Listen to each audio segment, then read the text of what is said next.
Untuk mendisiplinkan warga negara asing yang melaksanakan liburan di wilayah Pulau Nusa Penida, personel Polsek Nusa Penida menggelar razia bertajuk Operasi Nusa Agung 2023 Kamis 22 Juni.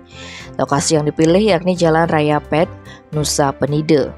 Razia tersebut dipimpin Panit Lantas Polsek Nusa Penida Ibda Igusti Made Anom Jaya bersama jajarannya.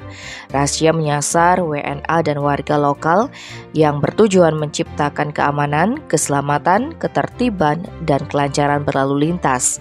Ibda Igusti Made Anom Jaya menerangkan, bagi para pengendara yang kedapatan tidak menggunakan helm maupun kelengkapan lainnya akan diberikan denda dan sanksi berupa tilang.